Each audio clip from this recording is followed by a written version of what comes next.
आवास plus app सर्वे 2024 जो अब समाप्ति की तरफ है और मात्र 7 दिन बचे हुए हैं बीच में।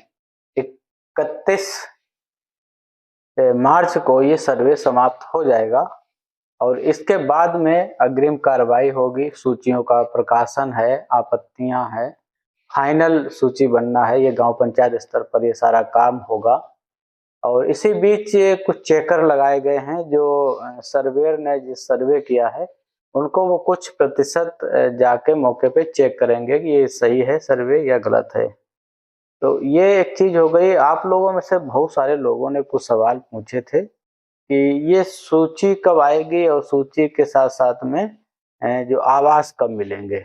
आखिर जो इतना बड़ा सर्वे हो रहा है, करीब 3-3.5 लाख उत्तर प्रदेश में ही परिवारों का सर्वे हो गया और पूरे देश में बहुत बड़ी संख्या में सर्वे का काम हो चुका है। लेकिन जिज्ञासाएं सभी के अंदर हैं कि आखिर ये आवास हमें कब मिलेंगे। और जिज्ञासा इसलिए है कि आप लोगों को आवास की जरूरत है। बहुत सारे लोगों की आर्थिक स्थिति ऐसी नहीं है। मैं देखता हूं कि 10 साल से 20 साल से लोग उसी परिस्थिति में रह रहे जैसे पहले रह रहे थे। ना उनके पास इतने कोई संसाधन है कि अपनी दीवार तक खड़ी कर पाए। तब उनको जरूर लगता है कि जितनी जल्दी से जल्दी हो हमें आवास मिल जाए। तो यहाँ पे थोड़ा कठिन है। कठिन यह है कि जो सरकार की प्रक्रिया है, जो सरकार सर्वे करवा रही है, ये सर्वे 28-29 तक के लिए है। अब अगर हम पीछे की बात करें, जो 2018 की जो आवास प्लस सूची थी, उस सूची से ही अभी सारे लोगों को आवास नहीं मिल पाए हैं। और जब ये सूची बनेगी, आवास प्लस 2024 सूची जो बनेगी, इस सूची से 28-29 तक आवास मिल पाते हैं, पूरे नहीं मिल पाते हैं। तो वक्त की बात है, अभी कुछ कहा नहीं जा सकता है। लेकिन एक चीज आप अपने दिमाग में रखें, भले ही आप कितने भी पात्र हो सकता है कि आपसे भी ज्यादा कोई पात्र हो, आपसे ज्यादा किसी को और जरूरत हो, लेकिन आवास सबको मिल पाना संभव नहीं है क्योंकि सरकार जो प्लानिंग कर रही है वो 28-29 तक के लिए है। जितने भी आपके गांव पंचायत स्तर पर लाभार्थी निकल के आएंगे, अगर उसको आप डिवाइड भी करेंगे 4 वर्षों में, तो जो प्रतिशत आएगा उतने लोगों को कम से कम आवास मिलेगा। हो सकता है ये सरकार की अपनी राय होती है, अपनी प्लानिंग होती है कि हम किस क्षेत्र को ज्यादा आवास देंगे, उस हिसाब से भी आवास दिए जाते हैं। हो सकता है कि आपके गांव में कम लाभार्थी हों, एक ही साल में पूरे हो जाएं या 2 साल में पूरे हो जाएं। हो सकता है किसी गांव में बहुत ज्यादा लाभार्थी हों जो उन्हें 4 वर्षों में पूरा किया जाए। तो ये आप समझ लीजिए कि अगर आप एकदम से इंतजार कर रहे हैं कि हमें मिल जाएगा अभी आवास सूची के बाद में, तो ये संभव नहीं है क्योंकि सरकार की अपनी योजनाएं एक गति से चलती रहती हैं, बजट की उपलब्धता पर चलती रहती हैं। सरकार ने ये घोषणा तो कर दी कि हम 3 करोड़ लोगों को घर बनवाएंगे, 3 करोड़ परिवार को आवास देंगे, लेकिन वो उनकी 4 साल की प्लानिंग है। हर साल का उनका बजट निश्चित है, उतने बजट को आवास वो पूरा करते हैं। 40-45 लाख 50 लाख तक का टारगेट रहता है एक साल का। और पूरा देश है, देश में 2.5 लाख से के आसपास ग्राम पंचायतें हैं। उत्तर प्रदेश में 58,000 ग्राम पंचायतें हैं। तो एक बड़ा आंकड़ा है परिवारों का, जनसंख्या का, आवासों का।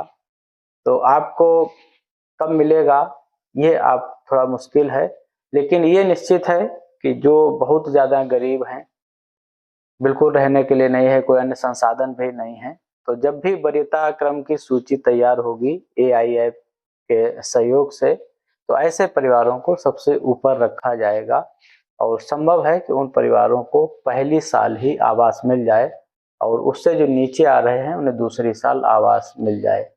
तो आपको हताश नहीं होना है, सिर्फ इंतजार करना है। अगर आपके पास संसाधन हैं, आपके पास कुछ भी संसाधन है, तो आप अपना, अगर लगता है कि मेरा बगैर आवास से गुजारा नहीं हो सकता है अब, तो आप अपना बना भी सकते हैं। और अगर इंतजार कर सकते हैं तो कभी 28-29 तक आवास आपको मिलके ही रहेगा और इतनी ही प्लानिंग है सरकार की। मौका ये है कि आप अभी भी सचेत हो जाएं। 8 दिन हैं, अगर आपका सर्वे नहीं हुआ है, आपको लगता है कि हम पात्र हैं, हमें आवास मिलना चाहिए, सर्वे नहीं किया गया है, तो आप अपना सर्वेयर से कह के या अधिकारियों से कह के सर्वे करा लें। अगर सेल्फ सर्वे के बारे में आपको ठीक से जानकारी है या किसी का सहयोग लेना चाहें तो वो भी करा सकते हैं। और ये भी ना समझें कि जिनका सर्वे हो गया उनको आवास मिल ही जाएगा। अभी कई चरणों में इसका सत्यापन होगा, आवास मिलने से पहले सत्यापन होगा, गाँव में इसका सत्यापन होगा। अगर लगेगा लोगों को कोई ये सर्वे गलत हुआ है तो वो नाम हटाया भी जा सकता है, उसे अपात्र घोषित कर दिया जाएगा, उसे अपात्र लिख दिया जाएगा, उसे आवास नहीं मिलेगा। तो कहीं-कहीं लोगों ने चालाकियाँ की हैं कि अपात्र होकर भी अपना सर्वे करा लिया है पात्रता के श्रेणी में, लेकिन वो इस गलतफ़हमी ना रहें।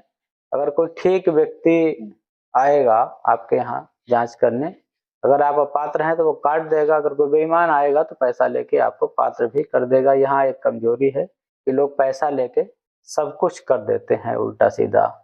तो यहाँ दुरुपयोग भी होता है कभी-कभी। जिन गरीब परिवारों को सरकारी योजनाओं का लाभ मिलना चाहिए, उनके हिस्से का लाभ कोई सक्षम व्यक्ति ले जाता रहता है। तो ये थोड़ा आपको जागरूक भी होना है, अभी आगे समय आएगा, सोशल मीडिया है, सूची भी प्रकाशित होगी। अगर लगे कि आपको यह अपात्र व्यक्ति है, इसका सर्वे किया गया है और काटा नहीं गया है, तो सोशल मीडिया का प्रयोग करिए, अधिकारियों का सहयोग लीजिए, 1076 पे आप शिकायत भी करिएगा।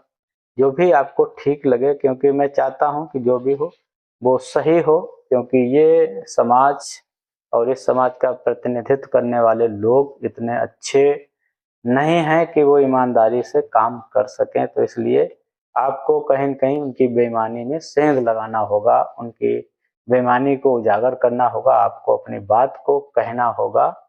तो हमारे चैनल को सब्सक्राइब कर लीजिएगा, वीडियो को लोगों तक शेयर ज़रूर करिएगा और मिलते हैं अगले वीडियो में आपसे।